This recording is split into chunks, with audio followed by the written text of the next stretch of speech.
Бүгінде кибербуллинг қоғамдағы өзекті мәселелердің біріне айналды. Әлеуметтік желіде жазылған ауыр сөздер жасөспірімдердің психологиялық санасына кері әсерін тигізуде. Бүгінгі репортажда біз кибербуллингтің себептері мен салдарын бірге талқылайтын боламыз. Кибербуллинг цифрлық технологиялар арқылы қорқыту немесе қорлау. Ол әлеуметтік желілерде, мессенджерлерде және ойын платформаларында жиі кездеседі. Мұндай әрекеттер балалардың психикалық және эмоционалдық жағдайына зиян келтіріп, депрессия мен мазасыздыққа әкелуі мүмкін. Зерттеулер бойынша әлемдегі 13-15 жас аралығындағы шамамен 150 миллион бала кибербуллингке тап болған.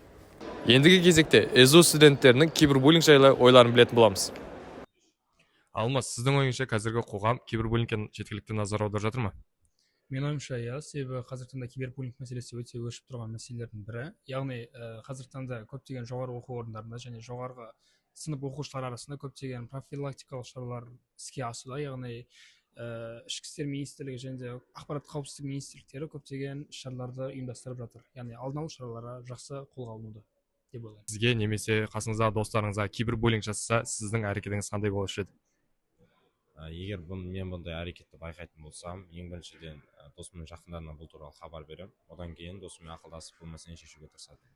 Әлеуметтік желілерде өздерінің платформасында кибербуллингтің алдын алу үшін не істей алады деп ойлайсыз? Енді бізде қазір білесіздер, қазіргі заманда жасанды интеллект өте қатты дамып кетті. Енді менің ойымша, осы әлеуметтік желілерде жасанды интеллекттің осындай бір қандай да қорлықтың немесе бір желіде адамдардың бір-бірін мазақтауын байқаса, жасанды интеллекттің бірден хабар беруі өте бір мықты сондай бір бағдарлама ойлап табу керек деп ойлаймын. Және одан басқа әлеуметтік желінің жаңағыдай шығарған адамдар өздерінің жаңағыдай көмектерін әрдайым қандай да бір уақытта тез жеткізу керек, бір мәселе болса тез оны анықтап шешу керек деп ойлаймын. Отбасы психологы Ержан Мырзабаевтың кеңесі бойынша қорлайтын хабарламаларға эмоциямен жауап бермеу керек. Ата-анаға, досқа немесе психологқа бөлісу қажет. Агрессорды әлеуметтік желіден блоктап, платформаға хабарлау қажет.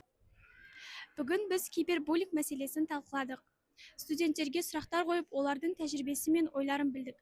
Сонымен қатар отбасы психологы Ержан Мырзабаевтың да кеңестерін тыңдадық. Әлеуметтік желіде өшпенділікті емес, сүйіспеншілікті таратайық.